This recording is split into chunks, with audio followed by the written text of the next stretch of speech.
waxaa soo kordhay 64 waxaa rag ah 45 waxaa dumar ah 19 banaadir waa 33 inta laga helay Somaliland waa 16 galmudug waa 8 koonfur galbeedna waa 7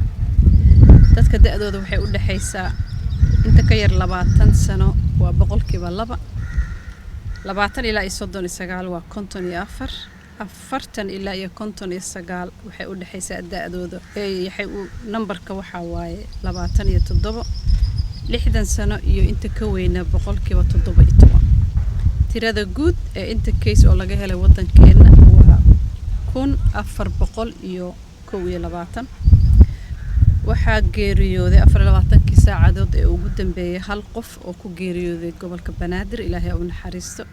tirada guud ee dhimashada waxay noqonaysaa 56 waxaa ka bogsaday 4 qofood bogsashada guud waxay gaaraysaa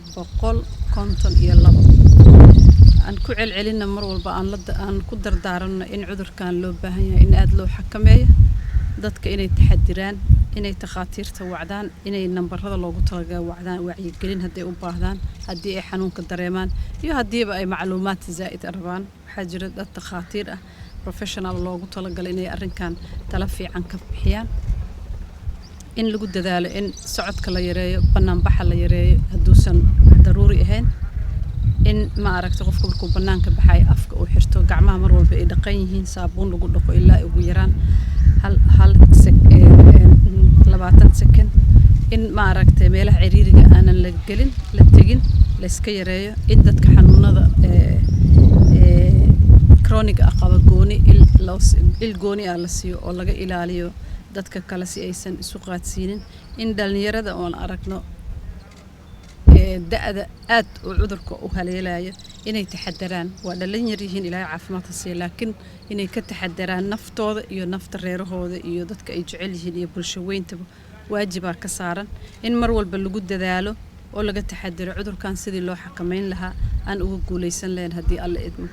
waxaan rajaynaynaa Ilaahay inuu aafadiisa iyo dhibkiisa naga haayo والسلام عليكم ورحمة الله وبركاته بسم الله الرحمن الرحيم الحمد لله رب العالمين ثم الصلاة والسلام على رسول الله صلى الله عليه وسلم أما بعد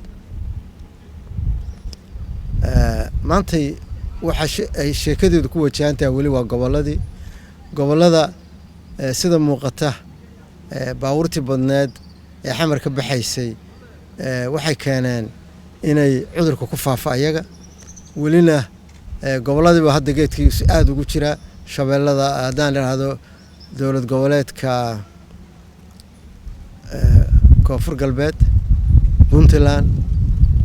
Hirshabeelle galmudug intaas waa ku jira banaadirna daawluba barinkiisu ahaa hadii marka baawurta la raacayo aan si nidaamsan loo raacin oo maskigii la qaadan oo aan baawurtii la isku riixo leela calawiga iyo baraadada iyo baxay hadii la isku riixo hada cudurku saas ku faafaya cudurku markuu meeshii tagana dadkii ayaguna taxadar lahayn oo taxadar sameynayo ayagana ku faafaya warka jira waxay tahay hadii aan ku dhiirigelinayaa dhammaan maamul goboleedyada waxay tahay inay meesha isolation ka sameeyaan meesha quarantine ay sameeyaan baaritaan xoog lana ay bilaabaan oo ay baaritaan xoog leh ay qaadaanna waa loo baahan yahay si ay arintu loo ogaado sida uu faafo iyo sida uu yahay dhalinyaradu wali waa ayadii waxa baabuurka aan fariinka lahayn saaran waa ayaga waxa hadba dhinac u leexinaya waa ayaga waxa aan joojinayno dhagxaanta u dhigan hada dhalinyaradii waxa laga rabaa ama gobol ha joogo ama caasimada ha joogo ama magaalo madaxda ha jooge waxa laga rabaa inuu ay dadaalaan oo ay naftoodana badbaadiyaan waalidkoodana badbaadiyaan qarankana badbaadiyaan qodobka kale oo jira maanta xoog inaan saaro shalana aan soo taabto waxay tahay qodobka qaadka walaalayaal hal ogaado qaadka marka la soo gurahayo dad aan gacnahoodu nadiif ahayn oo in cudurka qabaan laga yaabo ayaa soo dhoofiya ayaga soo xirxira ayaga isku soo dubrida ayaga ayaa maanta soo dhan meel si loo qarinayo waa ogahay in la qarinaye sida loo qarinayo meelaha nadiif ahayna lagu qarinaya oo aan laga malayn karin hadhow markii la keenana gacmo badan u maraa qof walba waa iska fiirinaya kan xagga ka taabtay kan xagga ka taabtay ayaduna gacnihii oo dhan waa gaarayaan marka dambe la cunahayana haddee asaga inta la kariyo lama cune ceerinkiisaa lagu cunaa hadda hadalkaas waxay keenaysaa marka cudurka covid inuu intaba ku faafo ilaahay marka waxaan rajaynaynaa Soomaalidu ay ka maanta opportunity fiican u haysataa suusa cudurka ugu faafin asoo awal dhibaato bulsho lahaa dhibaato caafimaad lahaa hadda haddii ku sii darsanto midkan safmareenka oo dhibka badan la keenayo dilaaga oo dadku waa yeelka iyo dhalinyarada naga haleelaya haddii uu ku sii faafo waa garan karaysaa intuu orodku iyo xawligu ku socon karo soo dadka dhan wada gaara taas waa qodobka meesha yaala qodobka kale meesha jira waxa weeye haddee dhalinyaradii banooni la wada ciyaarahaya waa la wada ordahayaa waa la wada sheekaysanaya garbaha la haystaa waa la showrahayaa waxaasoo dhan ogaada waa waxa cudurka lagu kala qaado intaasba waa inta cudurka lagu kala qaado warheedhahaya maaskaradana qaata kalana durka halkaas ka wada sheekaysta telefoon waxaan waab la yaabi jiray telefoonkan smartphone markuu soo baxay